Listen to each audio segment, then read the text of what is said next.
So ridiculous and absurd. Any ideas of this kind are capable of igniting the region. That's the first reaction from a Hamas official after Donald Trump suggested during a press conference with the Israeli Prime Minister Benjamin Netanyahu in Washington that the US take over Gaza to redevelop it into the Riviera of the Middle East. He also said displaced Palestinians there should be permanently resettled outside the territory. He did not rule out sending American troops to enforce it. The U.S. will take over the Gaza Strip, and we will do a job with it, too. We'll own it and be responsible for dismantling all of the dangerous unexploded bombs and other weapons on the site, level the site and get rid of the destroyed buildings, level it out, create an economic development that will supply unlimited numbers of jobs and housing for the people of the area. Some reaction from the UN as well. Let's hear from the Palestinian envoy to the UN. Our country and our home is the Gaza Strip. It's part of Palestine. We have no home.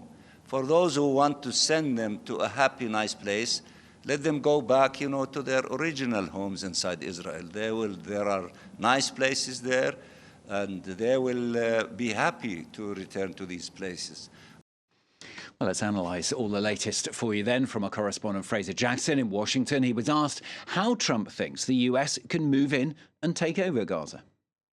This has clearly been something that Donald Trump has thought about for a long time. He first called Gaza a demolition site some 10 days ago, and his rhetoric since then has continued. I'm going to take you inside what happened today at the White House. We saw Donald Trump 3 times today at the White House, and as quite often the case with Donald Trump, the more you push him on something, the more you eventually get to have an insight into the way that his mind works. So earlier in the day, he said that once again about Gaza being a demolition site and people needing to be relocated so that, it could take maybe 3 to 5 years. He said actually it would end up taking closer to 10 to 15 years, and then, people could come back. And then it evolved to, well, why would people want to go back, because there'll be such a much better place that they can be. And then eventually we get to this press conference late in the evening with Netanyahu stood by his side when he says that the United States is going to take over control of Gaza. Of course, never mind the legal questions as to how that would be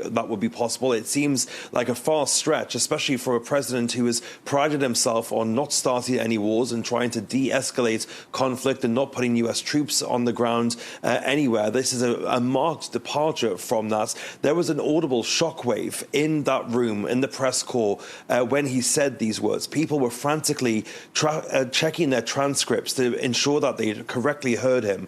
But then, once again, the place that you find out most about Donald Trump is not in his prepared remarks. It's always in the questions, which is why I always try to ensure that France 24 stick with him for the question parts of these press conferences, because when he is off the cuff, that is when you get the true insight into Donald Trump's mind. And the fact that he thinks that the Americans could take over this part of the Middle East and call it the so-called Riviera of the Middle East, transform it into the Riviera of the Middle East, it's quite shocking and a massive departure from US foreign policy over the last 60 or so years. So a massive amount of news coming out of the White House today, and honestly the repercussions of it are still being poured over, and a lot of my journalist colleagues that were in the room with me there at that press conference still keep messaging me saying, I can't believe that we heard this earlier, and they're still processing it themselves as well.